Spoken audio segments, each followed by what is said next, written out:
আসসালামু আলাইকুম। আশা করি তোমরা সকলে ভালো আছো। আমরা আজকের ভিডিওতে তোমাদেরকে বুঝাতে যাচ্ছি পাস্ট টেন্স নিয়ে। এখন আমি এখানে পাস্ট টেন্সের কিছু রুলস দিলাম যাতে করে তোমরা একটু রুলসগুলো মনে রাখতে পারো, স্ট্রাকচারগুলো মনে রাখতে তোমাদের যাতে কোনো সমস্যা না হয়। বাট আমরা এখানে কোনো স্ট্রাকচার নিয়ে আলোচনা করতে যাচ্ছি না। আমরা এখানে টেন্সের গভীরতম বিষয়ে আলোচনা করব।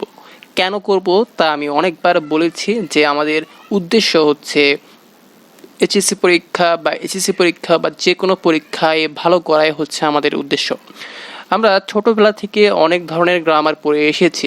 আমাদের শিক্ষকরা আমাদেরকে অনেক কিছুই পড়িয়েছে, যেমন right form a verb, completing sentences. Okay, তারা অবশ্যই পড়িয়েছে, তারা রুলস মুখস্থ করিয়েছে, বাট তোমাকে ফিল করায় নাই যে আসলে ইংলিশের বিষয়বস্তুটা কিভাবে হয়।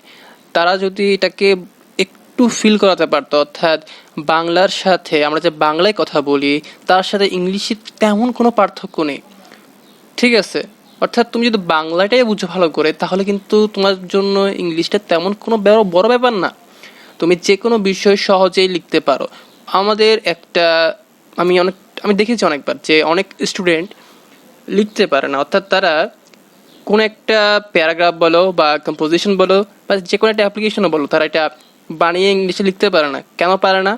তাদেরকে মুখস্থ করানো হয়, কিছু বই দেওয়া হয়, তারা বইগুলো দেখে দেখে বইয়ের ভিতরে যতগুলো প্যারাগ্রাফ আছে তারা মুখস্থ করে, এবং যার ফলে তার মধ্যে একটা টেন্ডেন্সি হয়ে যায় যে আমি মুখস্থ করে পরীক্ষায় নাম্বার পেয়ে যাব। সে পরীক্ষায় নাম্বার পায়, 10-এ 10 পায়, 10-এ 9 পায়, যাই পায়, এবং এই নাম্বারটা তার শুধুমাত্র সেই পরীক্ষার জন্যই রয়ে যায়, সেই পরীক্ষার জন্যই সে ভালো করে, ঠিক আছে? বাট তার ফিউচার লাইফ বরবাদ হয়ে যায়। মুখস্থ বিদ্যা খুবই খারাপ একটা বিষয়, একটা অভিশাপ, ঠিক আছে? একটা অভিশাপ। মুখস্থ কখনোই করা উচিত না। আমি যখন আমি 8-এ পড়তাম তখন থেকে আমি বাণী লেখা শিখেছি। 7 পর্যন্ত আমি মুখস্থ করেছিলাম, বাট আমার পক্ষে আর সম্ভব হয়নি।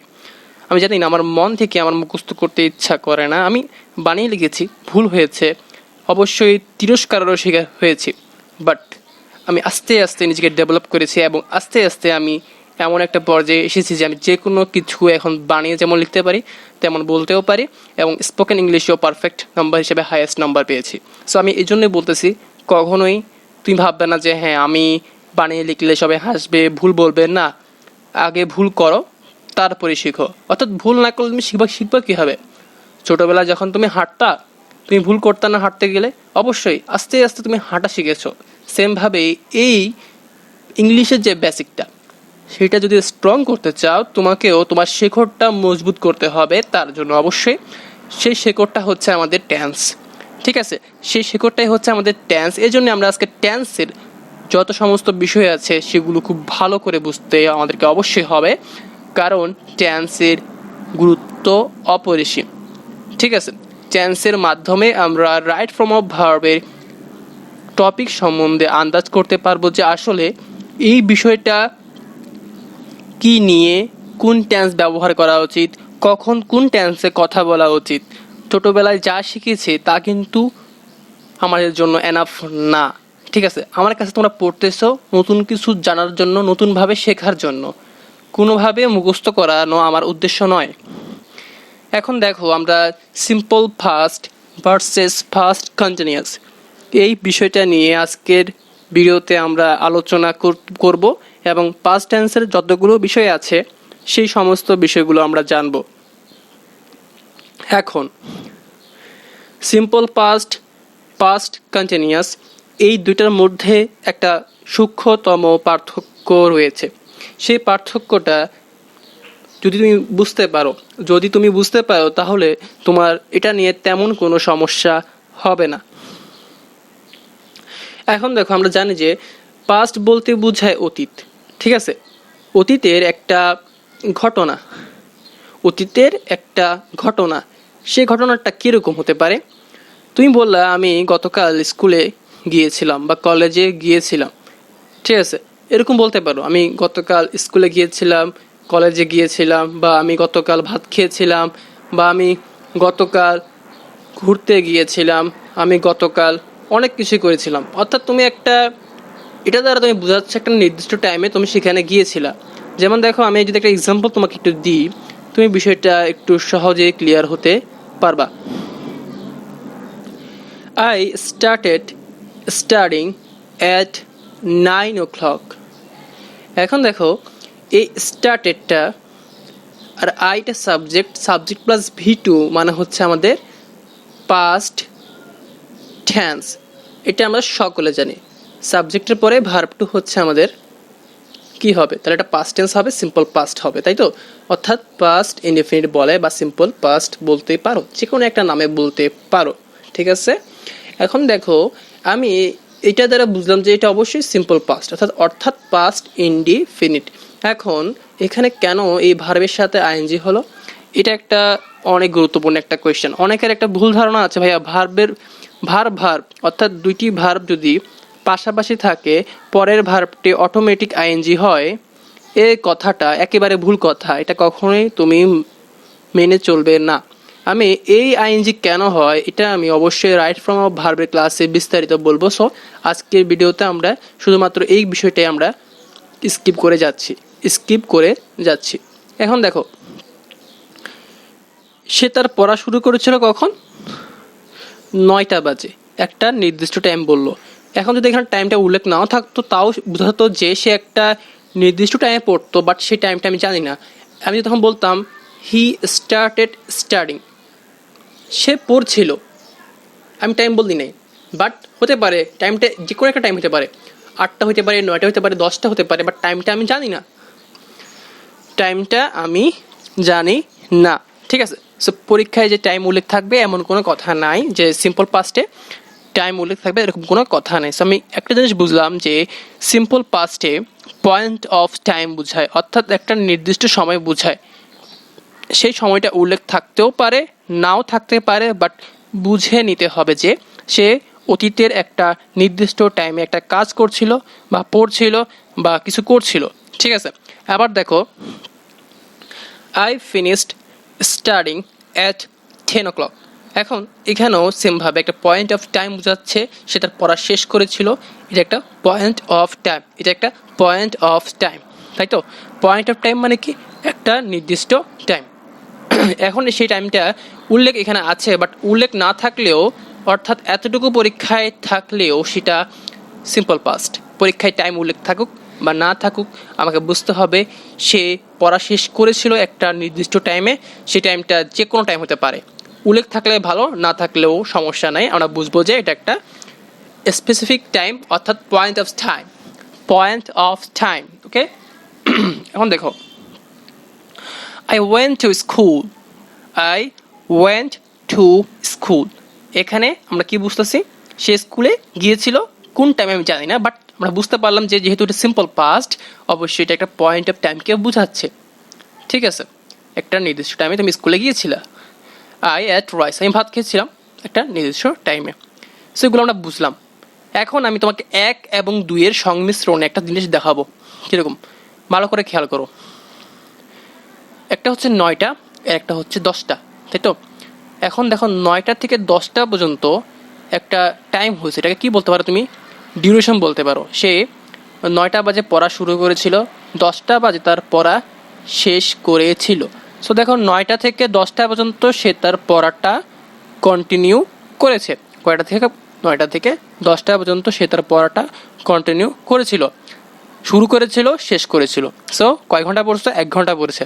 সো এটাকে বলা হয় ডিউরেশন অফ টাইম। সো একটা কথা মনে রাখবা,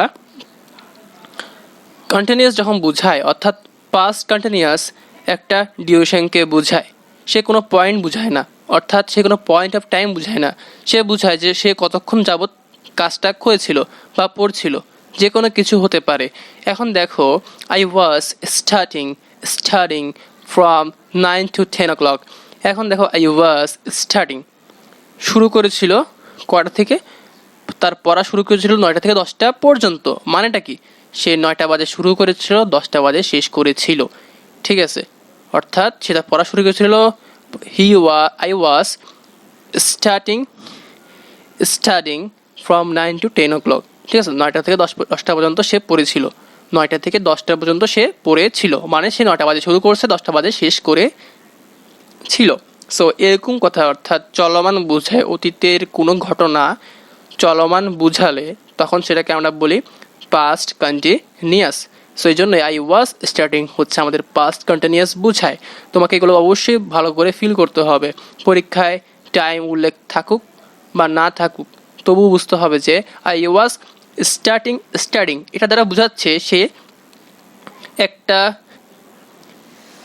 নির্দিষ্ট টাইম থেকে অন্য একটা টাইম পর্যন্ত সে পড়ছিল, অর্থাৎ সে অতীতে কোনো একটা টাইম পর্যন্ত সে পড়ছিল। সেটা 9টা থেকে 10টা হতে পারে, 10টা থেকে 11টা হতে পারে, 8টা থেকে 9টা হতে পারে, যে কোনো টাইম হতে পারে, বাট সে কন্টিনিউ করেছিল, সে তার পড়াটা কন্টিনিউ করেছিল অতীতে। এতটুকু বুঝলেই এনাফ। ঠিক আছে, আশা করি তোমরা সিম্পল পাস্ট এবং পাস্ট কন্টিনিউয়াসের মধ্যে ডিফারেন্সটা বুঝতে পেরেছো। পরীক্ষায় কিছু এক্সপ্রেশন থাকবে।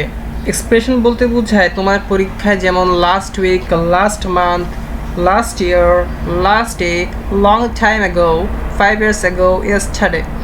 অর্থাৎ পরীক্ষায় যদি তুমি কখনো লাস্ট দেখো, লাস্ট লাস্ট লাস্ট লাস্ট বা অ্যাগো যদি দেখো পরীক্ষায় এবং ইয়েস্টারডে দেখো, তাহলে তুমি শিওর থাকবা যে সেটা একটা পাস্ট টেন্স এবং সেটা অবশ্যই সিম্পল পাস্ট টেন্স হবে, সিম্পল পাস্ট টেন্স হবে। সো এটা তোমাদের জন্য খুবই দরকার হবে রাইট ফ্রম আ ভার্বে। ওকে, সো দেখো আমি তোমাদের জন্য আরও কয়েকটা এক্সাম্পল রেখেছি যেগুলো আমাদের পাস্ট কন্টিনিউয়াসের জন্য। দেখো, আই ওয়াজ টিচিং, আমি পড়াচ্ছিলাম 10টা থেকে 11টা পর্যন্ত। ঠিক আছে, আমি কি বললাম? আমি পড়াচ্ছিলাম। এখন আমি পড়াচ্ছিলাম 10টা থেকে 11টা পর্যন্ত, এর একটা চলমান অবস্থা। ঠিক আছে, একটা চলমান অবস্থা, আমি 10টা থেকে 11টা পর্যন্ত কন্টিনিউ করেছিলাম। ঠিক আছে, এটা একটা চলমান অবস্থা, মানে 10টা বাজে শুরু করলাম, 11টা বাজে শেষ করলাম। এটা দ্বারা এটাই বোঝাচ্ছে। সো টাইম উল্লেখ থাকুক বা না থাকুক, যদি পরীক্ষায় এতটুকু থাকে আই ওয়াজ টিচিং, এটা মানে হচ্ছে আমি পড়াচ্ছিলাম, কিন্তু কোন টাইমে পড়াচ্ছিলাম, কতক্ষণ পড়াচ্ছিলাম সেটা উল্লেখ ছিল না।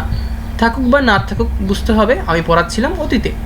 আবার দেখো, সারা ওয়াজ স্টাডিং অল ডে, সারা পড়ছিল সারাদিন। শিখছো, এখানেও টাইমটা উল্লেখ নাই যে কতক্ষণ পড়ছিল, বাট সে অতীতে কন্টিনিউ করেছিল, অতীতে সে তার পড়াটা কন্টিনিউ রেখেছিল। অ্যাট 11 PM, দেখো বলে দিল at 11 PM I was sleeping, অর্থাৎ এখানে বোঝাচ্ছে যে সে 11টা থেকে, কখন থেকে? 11টা থেকে, এখন 11টা কি রাত 11টা, সে 11টা থেকে সে ঘুমাচ্ছিল। সো এটা একটা কন্টিনিউ অবস্থা। টাইমটা উল্লেখ আছে, সে কখন ঘুমানো শুরু করছে, বাট কখন শেষ করেছে সেটা উল্লেখ নাই। বাট এরকম হলেও সমস্যা নাই, সেটা আমাদের অবশ্যই পাস্ট কন্টিনিউয়াস হবে, কারণ এটা একটা চলমান অবস্থা। সে রাত 11টা থেকে তার ঘুমটা কন্টিনিউ করেছিল। ঠিক আছে, আশা করি বুঝতে পেরেছো। এখন দেখো, আমরা পাস্ট প্রোগ্রেসিভ বা পাস্ট কন্টিনিউয়াস যাই বলো না কেন, সেম নাম। এখন এটার কিছু রুলস আছে, অর্থাৎ তোমাদের যেগুলো রাইট ফর্ম অফ ভার্বে কাজে লাগবে বা কমপ্লিটিং সেন্টেন্সে। ঠিক আছে, সো অবশ্যই মনে রাখবা যে তুমি যদি ভালো করে কমপ্লিটিং সেন্টেন্স পারো, তুমি রাইট ফর্ম অফ ভার্বও ভালো করবা। এখন দেখো, আমি একটা কথা লিখলাম হোয়েন যুক্ত ক্লজ। আমি বলেছিলাম মনে আছে, হোয়েন হচ্ছে একটা কনজাংশন। এখন কনজাংশন যুক্ত ক্লজকে আমরা কি বলি? অবশ্যই ডিপেন্ডেন্ট ক্লজ বলি। যেমন দেখো, হোয়েন মার্ক কেম হোম, যখন মার্ক বাসায় এসেছিল। এতটুকু বললে কিন্তু আমার মনের ভাবটা প্রকাশ পায় না, এই জন্য এটাকে আমরা বলি ডিপেন্ডেন্ট ক্লজ। সো এখন বললাম আমি যে হোয়েন যুক্ত ক্লজটা হবে সিম্পল পাস্ট, অর্থাৎ দেখো এখানে মার্ক খেম। সো এতটুকু দেখে কি বুঝলাম? এই হোয়েন যুক্ত ক্লজটা হচ্ছে আমার সিম্পল পাস্ট, এবং অন্য ক্লজটা হবে পাস্ট প্রোগ্রেসিভ বা কন্টিনিউয়াস। অর্থাৎ দেখো, ওয়াজ এর সাথে ভার্ব প্লাস আইএনজি। ঠিক আছে, অর্থাৎ হোয়েন যুক্ত ক্লজটা আমরা রাখবো সিম্পল পাস্টে, এবং বাকি ক্লজটা আমরা রাখবো পাস্ট কন্টিনিউয়াস, অর্থাৎ ইন্ডিপেন্ডেন্ট ক্লজটা হবে আমাদের পাস্ট কন্টিনিউয়াসে। এখন বলতে পারো এটা কেন ইন্ডিপেন্ডেন্ট? কারণ মার্থা ওয়াজ ওয়াচিং টেলিভিশন, এটা কিন্তু একাই তার অর্থ প্রকাশ করতে পারছে। মার্থা টিভি দেখতে ছিল, একাই তার অর্থ প্রকাশ করতে পারছে, তার জন্য তার এই ক্লজটার কোনো দরকারই নাই। এই জন্য মার্থা ওয়াজ ওয়াচিং টেলিভিশনটা হচ্ছে আমার ইন্ডিপেন্ডেন্ট ক্লজ। সো আমরা কী শিখলাম? হোয়েন যুক্ত ক্লজ আমাদের হবে সিম্পল পাস্ট। এখন এই হোয়েনটা প্রথমেও থাকতে পারে, মাঝখানেও থাকতে পারে। ওটা মাঝখানে থাকলে আমরা একটা কমা দিব, এতটুকুই, আর কোনো পার্থক্য নেই। এখানেও সেমভাবে ভার্ব টু আছে হোয়েন যুক্ত ক্লজের সাথে, আর এখানে যে ইন্ডিপেন্ডেন্ট ক্লজটা আছে সেখানে ভার্ব প্লাস আইএনজি যুক্ত আছে। দেখলে বুঝতে পারতেছো। এখন আমরা এতটুকু বিষয় বুঝলাম এবং এর একটা এক্সাম্পল দেখি। এখানে একটা কথা তোমাদেরকে বলে রাখি যে দেখো, when mark came home Martha was watching television. এখন দেখো, মার্থা যখন টেলিভিশন দেখতেছিল তখন কে আসছিল? মার্ক এসেছিল। সো একটা ঘটনার ভিতরে আর একটা ঘটনা ঢুকে গেল কে? মার্ক। ঠিক আছে, অর্থাৎ মার্থা টিভি দেখতেছিল এবং হঠাৎ করে কি আসলো? মার্ক চলে আসলো। অর্থাৎ একটা ঘটনার ভিতরে আর একটা ঘটনা ইন্টারাপ্ট করেছে। সেমভাবে দেখো, এখানেও সেম কথায় দেখো, they were having dinner when we arrived. অর্থাৎ তারা তাদের ডিনার খাচ্ছিল, তখনই তারা পৌঁছেছিল। ঠিক আছে, তো একটা ঘটনার ভিতরে আর একটা ঘটনা চলে আসলো। ঠিক আছে, এখন সেমভাবে দেখো, তুমি মনে করো তুমি মাঠে, তুমি এখানে একটা কথা বলা হয়নি, সরি, এখানে কমাটা হবে না। দেখো, হোয়েন যদি মাঝখানে আসে তখন কমাটা দিবা না। ঠিক আছে, আর হোয়েন যদি প্রথমে আসে তখনই কমা ইউজ করবা। ঠিক আছে, ইউজ করবা। ঠিক আছে, এখন দেখো, দে ওয়ার হ্যাভিং ডিনার, এটা আমরা বলছি একটু আগে, এখানে আমাদের কমাটা হবে না। ঠিক আছে, আর সব ঠিক আছে। দেখো, হোয়েনের সাথে সাবজেক্টের পরে ভার্ব টু আছে। ঠিক আছে, হোয়েন যুক্ত ক্লজটা হবে সিম্পল ফাস্ট। আবার দেখো, they were playing when we came. ঠিক আছে, হোয়েনটা মাঝখানে আছে, হোয়েন যুক্ত ক্লজটা আমার যা আছে তার ঠিকই আছে। এখন দেখো, তারা যখন খেলছিল, মনে করো তুমি খেলতে গিয়েছো। ঠিক আছে, মনে করো তারা খেলতেছিল। ঠিক আছে, তারা মাঠে খেলতেছিল, তুমি হঠাৎ করে তুমি চলে আসলা। সো এই ঘটনার ভিতরে কে ঢুকছে? তুমি ঢুকে গেছো। সো এখানে তা কী বুঝলাম? এখানে কিন্তু বললো হোয়েন উই, এখানে আমি যদি আই দিতে সমস্যা নেই, when I came, they were playing when I came. অর্থাৎ তারা যখন খেলছিল আমি এসেছিলাম। সে একটা ঘটনার ভিতরে আর একটা ঘটনা চলে আসলো, এটাকে বলা হয় ইন্টারাপ্ট করা। এখন আমাদেরকে বুঝতে হবে কি, হোয়েন যুক্ত ক্লজটা হবে সিম্পল পাস্ট, আর অন্য যে ক্লজটা আছে এটা হবে পাস্ট কন্টিনিউয়াস। ওকে, সো এখানে প্রবলেম নাই, যাই থাকুক, উই থাকুক, আই থাকুক, যাই থাকুক, কোনো সমস্যা নাই। বাট কী বললাম, সাবজেক্টের পরে ভার্ব টু হবে। সো আশা করি তোমরা বিষয়টা বুঝতে পেরেছো। সো এই বিষয়গুলো যদি বুঝতে পারো, তোমার অনেকগুলো রুলস কিন্তু শেখা হয়ে গেল এই টেন্স শেখার মাধ্যমে। এখন দেখো, পরীক্ষায় আসবে আবার হোয়াইল আসবে, হোয়েন আসবে। হোয়াইল থাকলে কি হয়? হোয়াইল থাকলেও কোনো সমস্যা নেই, হোয়াইল যুক্ত যে ক্লজটা থাকবে তুমি সেটাকে পাস্ট প্রোগ্রেসিভ করবা। এখন বললাম হোয়াইল যেহেতু কনজাংশন, সো একটা কথা বুঝতে পারলাম যে হোয়াইল যুক্ত ক্লজটা হচ্ছে আমাদের কি ক্লজ? Dependent clause. এখন দেখো, হোয়াইল যেখানে আছে সেখানে আমাদের অবশ্যই পাস্ট কন্টিনিউয়াস হবে, সেটা আমরা জানি। সব জায়গায় দেখো হোয়াইল যুক্ত ক্লজটাই পাস্ট কন্টিনিউয়াস, এখানেও দেখো হোয়াইল যুক্ত ক্লজটা পাস্ট কন্টিনিউয়াস। বাট একটাই ডিফারেন্স, সেটা হচ্ছে অন্য ক্লজটা তুমি চাইলে যে কোনো একটা ইউজ করতে পারবা। অর্থাৎ অন্য ক্লজটাকে আমাদের ডিপেন্ডেন্ট না, ইন্ডিপেন্ডেন্ট ক্লজ। অন্য যে ক্লজটা থাকবে সেটা আমাদের ইন্ডিপেন্ডেন্ট ক্লজ, সেই ক্লজটাকে আমরা পাস্ট প্রোগ্রেসিভ বা সিম্পল পাস্ট যে কোনো একটাতে করতে পারি। খেয়াল করি, এখানে আমরা মার্ক কেম, এটাকে আমরা লিখলাম সিম্পল পাস্টে, বাট এখানেও আমরা আবার লিখলাম সিম্পল পাস্টে, এখানে আমরা আবার লিখলাম পাস্ট কন্টিনিউয়াসে। সো তুমি যে কোনোভাবে লিখতে পারবা ইন্ডিপেন্ডেন্ট ক্লজটা। অর্থাৎ হোয়াইল যুক্ত ক্লজটা আমাদের ডিপেন্ডেন্ট ক্লজ। দেখো এখানে হোয়াইল যুক্ত ক্লজটা আমাদের dependent clause.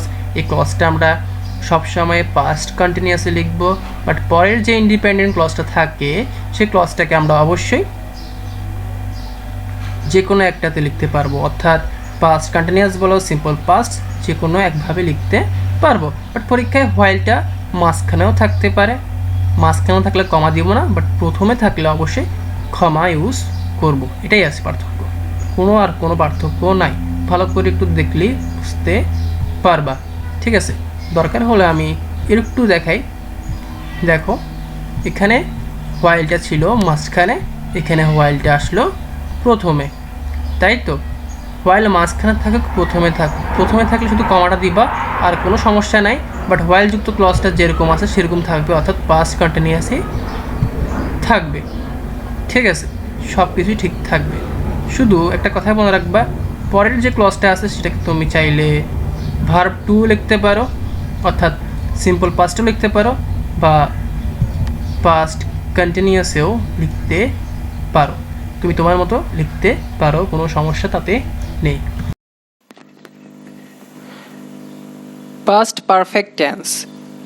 Past perfect tense এটা অনেক বেশি গুরুত্বপূর্ণ, কারণ দেখো তোমাকে যদি আমি একটা এক্সাম্পল দিই পাস্ট সিম্পলের, তুমি বললা আই অ্যাট রাইস, এবং পাস্ট পারফেক্টে বলবা I had eaten rice. But আমি যদি এখন বলি যে ভাইয়া এটা এই দুইটার মধ্যে মিনিংয়ের কি পার্থক্য, তুমি তা বলতে পারবা না, বাট বলতে পারবা যে হ্যাঁ স্ট্রাকচারের পার্থক্য আছে। বাট না ভাইয়া এই দুইটার মধ্যে মিনিংয়েরও পার্থক্য আছে। কেমন করে?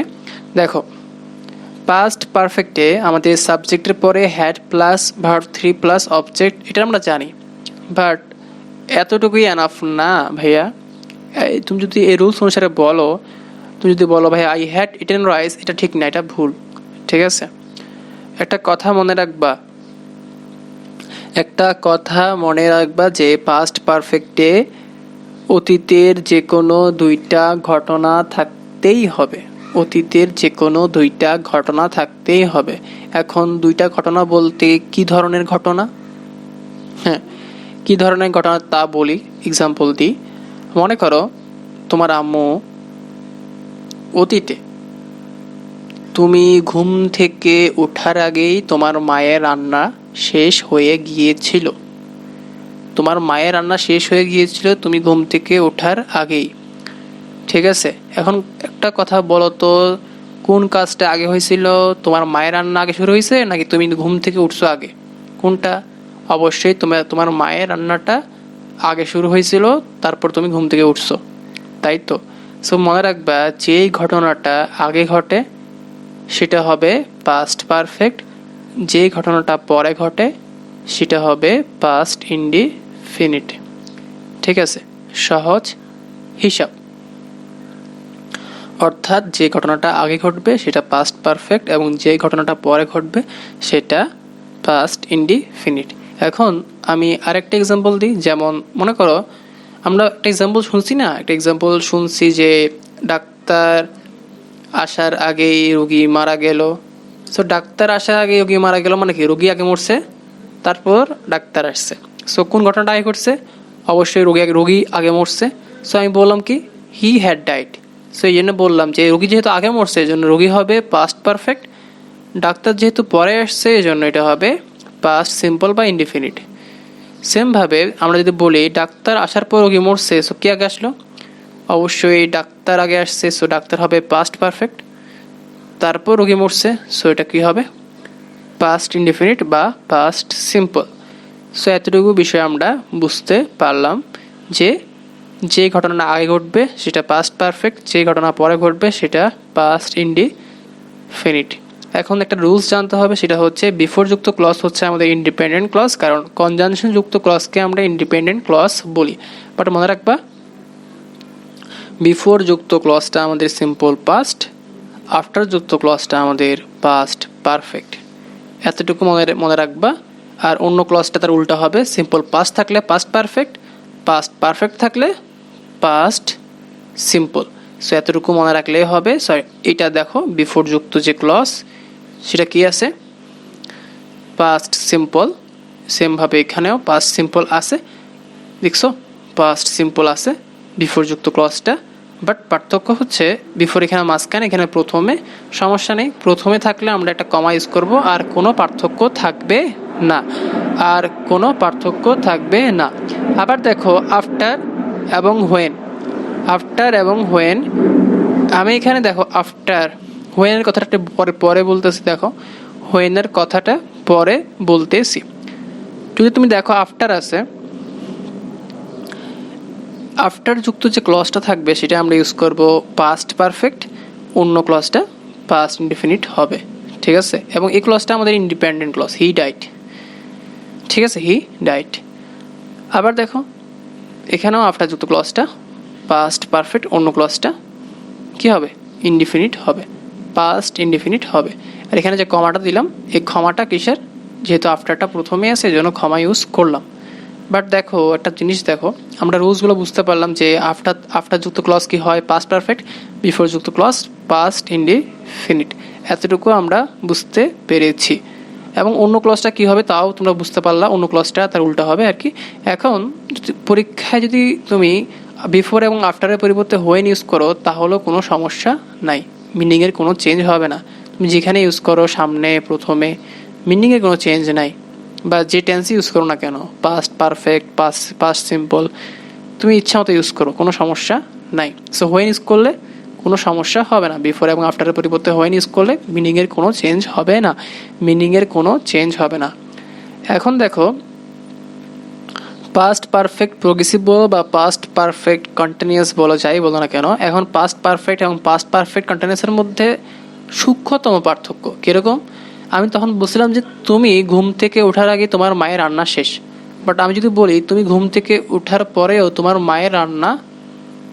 মা রান্না করছিল, তুমি ঘুম থেকে ওঠার পরেও তোমার মা রান্না করছিল, অর্থাৎ তোমার মা কিন্তু রান্নাটা আগে শুরু করছে, বাট তোমার মায়ের রান্নাটা তুমি ঘুম থেকে ওঠার পরেও চলছে, অর্থাৎ তুমি ঘুম থেকে ওঠার পরেও তোমার মায়ের রান্নাটা কি কন্টিনিউ ছিল, তোমার মায়ের রান্নাটা কন্টিনিউ ছিল, তুমি ঘুম থেকে ওঠার পরেও তোমার মায়ের রান্নাটা কন্টিনিউ ছিল, ঠিক আছে, তুমি ঘুম থেকে ওঠার পরেও তোমার মায়ের রান্নাটা কন্টিনিউ ছিল। এখন তাহলে কি বুঝলাম, তোমার মায়ের রান্না যেহেতু আগে শুরু হয়েছে সেহেতু সেটা অবশ্যই হবে পাস্ট পারফেক্ট কন্টিনিউয়াস বা পাস্ট পারফেক্ট প্রোগ্রেসিভ, ঠিক আছে, পাস্ট পারফেক্ট কন্টিনিউয়াস বা পাস্ট পারফেক্ট প্রোগ্রেসিভ। এখন একটা বিষয়ে লক্ষ্য করো, আমি এখানে বললাম my phone rang when I had been teaching, ঠিক আছে, আমার ফোন বাজছিল যখন আমি পড়াচ্ছিলাম। এখন একটা কথা এখানে খেয়াল করো, হোয়েন, ঠিক আছে। এখন আই হ্যাড বিন টিচিং, এখন বলো তো কোন কাজটা আগে করছে, অবশ্যই বলবো যে হ্যাঁ আমি পড়াচ্ছিলাম আগে। এখন মনে করো আমি পড়াতে পড়াতে হঠাৎ করে কল বেজে উঠলো, সো খেয়াল করো আমার পড়ানোটা শুরু হয়েছে আগে এবং রিংটা আসছে পরে, অর্থাৎ ফোনের যে রিংটা মানে সেটা পরে হয়েছে। সো আমি পড়াতে পড়াতে, অর্থাৎ আমার ঘটনা ছিল কয়টা, দুইটা, একটা হচ্ছে আমি অতীতে পড়াচ্ছিলাম এবং আমার ফোনটা বাজছিল। সো দেখো আমি পড়াচ্ছিলাম অতীতে, এটা ফোনে রিং করার পর্যন্ত কি কন্টিনিউ ছিল, ঠিক আছে, অর্থাৎ একটা ঘটনা, অতীতের একটা ঘটনা, অর্থাৎ একটা ঘটনা যদি পরবর্তী ঘটনা পর্যন্ত চলতে থাকে, যেমন দেখো এই আমার পড়ানোটা রিং বাজা পর্যন্ত চলছিল, ঠিক আছে, তাহলে একটা ঘটনা যদি আর একটা ঘটনা পর্যন্ত চলতে থাকে তখনই আমরা ইউজ করে থাকি পাস্ট পারফেক্ট কন্টিনিউয়াস বা পাস্ট পারফেক্ট প্রোগ্রেসিভ ব্যবহার করে থাকি। কি বুঝলাম, অতীতের দুইটা ঘটনা, যে ঘটনাটা আগে ঘটে সেটা যদি পরবর্তী ঘটনা পর্যন্ত চলতে থাকে, ঠিক আছে। সেমভাবে একটা কথা খেয়াল করো, তোমার বাবা কোন একটা অফিসে চাকরি করে, ঠিক আছে, মানে তিনি একটা অফিসে চাকরি করেন। এখন আমি বললাম যে ফর 45 বছর ধরে একটা অফিসে তিনি কি কাজ করছিল। এখন তিনি তার কাজ করছিল কত বছর পর্যন্ত, 45 ইয়ার পর্যন্ত, রিটায়ার্ড করা পর্যন্ত, ঠিক আছে, মানে যতদিন না তিনি রিটায়ার্ড করেন। এখন খেয়াল করো এখানে ঘটনা দুইটা, একটা হচ্ছে তার অফিসে যাওয়া, একটা হচ্ছে রিটায়ার্ড হওয়া, ঠিক আছে। এখন তার অফিসে যাওয়াটা তার রিটায়ার্ড হওয়া পর্যন্ত চলতেছিল, ঠিক আছে। সো তার অফিসে যাওয়াটা, অর্থাৎ my father had been going to office for 45 years, অর্থাৎ তার অফিসে যাওয়াটা, ঠিক আছে। মনে করে এখন কোন ঘটনাটা আগে ঘটছে, অবশ্যই তিনি অফিসে গিয়েছিল আগে, ঠিক আছে, অফিসে গিয়েছিল আগে, এই ঘটনাটা আগে, তারপর তিনি রিটায়ার্ড করেছিল, ঠিক আছে। অফিসে যাওয়া এবং রিটায়ার্ড করা এই দুইটা ঘটনার মধ্যে পার্থক্যটা বুঝো, অর্থাৎ অফিসে যাওয়া, রিটায়ার্ড করা। মোট কটা ঘটনা? দুইটা ঘটনা।